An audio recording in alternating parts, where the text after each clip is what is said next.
नमस्कार, आप देख रहे हैं स्वाभिमानी न्यूज और मैं हूं आपके साथ ज्योतिका। आइए रुक करते हैं फटाफट खबरों की ओर। महाराष्ट्र में जैसे जैसे विधानसभा चुनाव नजदीक आ रहे हैं वैसे वैसे प्रचार प्रसार भी तेज हो रहा है। सत्ता पक्ष और पार्टी के नेता एक दूसरे पर आरोप प्रत्यारोप लगा रहे हैं। महागठबंधन में घटक दल के नेता सदाभाऊ खोत ने शरद पवार की आलोचना की तो अजित पवार ने उन्हें अल्टीमेटम दिया। अजित पवार ने लिखा, वरिष्ठ नेता पवार साहब के खिलाफ सदाभाऊ खोत का दिया गया बयान गलत है। हम शरद पवार साहब के खिलाफ इस तरह की व्यक्तिगत टिप्पणी का समर्थन नहीं करते। मुख्यमंत्री एकनाथ शिंदे का शहर ठाणे कभी भाजपा का गढ़ था, लेकिन अब भाजपा के सामने चुनौतियों का पहाड़ खड़ा हो गया है। ठाणे जिले में सबसे ज्यादा भाजपा के विधायक हैं। पार्षदों से लेकर ग्राम पंचायतों तक कमल खिल चुका है, लेकिन विधानसभा चुनाव में शिवसेना के बागियों ने भाजपा के लिए मुश्किल खड़ी कर दी है।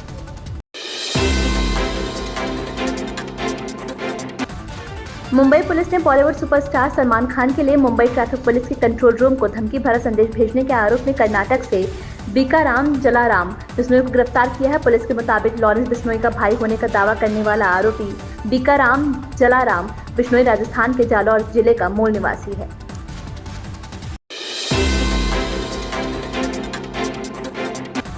जम्मू कश्मीर विधानसभा में काफी हंगामा हो रहा है। अनुच्छेद 370 को लेकर सदन में हाथापाई होने लगी। हंगामे के बाद स्पीकर ने विधानसभा की कार्रवाई कुछ देर के लिए स्थगित कर दी, जिसके बाद स्पीकर ने कहा कि जो वेल में आए हैं उनको बाहर निकालो।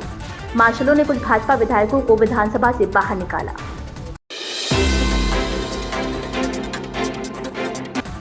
उत्तर प्रदेश के मुख्यमंत्री योगी आदित्यनाथ ने बुधवार को विदर्भ क्षेत्र के वाशिम में एक चुनावी रैली के दौरान महाराष्ट्र के विपक्षी दल एमडीए को महाअनाड़ी करार दिया। उन्होंने एकता का संदेश देने के लिए छत्रपति शिवाजी महाराज का भी जिक्र किया और अपना बटिए मत का नारा दोहराया। उन्होंने कहा कि मैं छत्रपति शिवाजी महाराज से प्रेरणा ले रहा हूं और आपसे अपील कर रहा हूं कि आप बटे नहीं, क्योंकि जब भी हम बटे हम खत्म हो गए।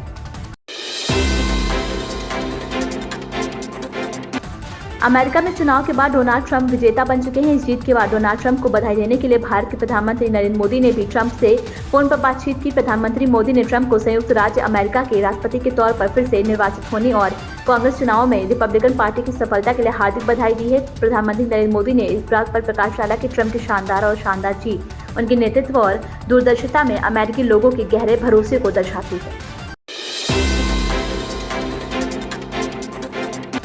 प्रधानमंत्री नरेंद्र मोदी ने एक्स पर एक पोस्ट में दिग्गजों को याद किया और कहा कि OROP उनके बलिदान और साहस को श्रद्धांजलि देने का एक तरीका है। पोस्ट में लिखा गया, इन दिनों #1 रैंक 1 पेंशन लागू किया गया है। यह हमारे दिग्गजों और पूर्व सैन्य कर्मियों के साहस और बलिदान को श्रद्धांजलि थी। उन्होंने हमारे देश की रक्षा के लिए अपना जीवन समर्पित कर दिया।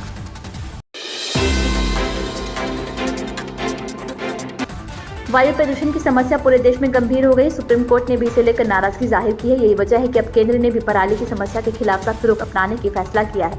दरअसल केंद्र सरकार ने पराली जलाने वाले किसानों पर जुर्माना की राशि बढ़ाकर दोगुनी कर दी है। मीडिया रिपोर्टर्स के अनुसार 5 एकड़ से ज्यादा जमीन पर पराली जलाने वाले जुर्माने की राशि बढ़ाकर 30,000 रुपए कर दी गई है।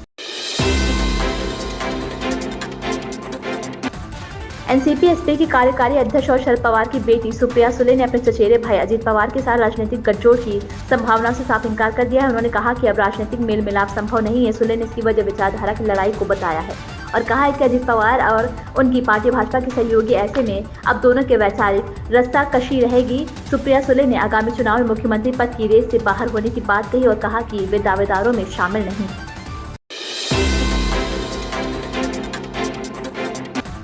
दिल्ली की हवा इन दिनों जहरीली बनी हुई है। दिल्ली के कई हिस्सों में धुंध की मोटी परत छाई हुई है। दिल्ली के लोगों को आने वाले कई दिनों तक प्रदूषण से राहत मिलने की उम्मीद नहीं है। बीते कई दिनों से वायु गुणवत्ता सूचकांक बेहद खराब श्रेणी में बरकरार है। इन खबरों में बस इतना ही। बने रहिए स्वाभिमानी न्यूज के साथ।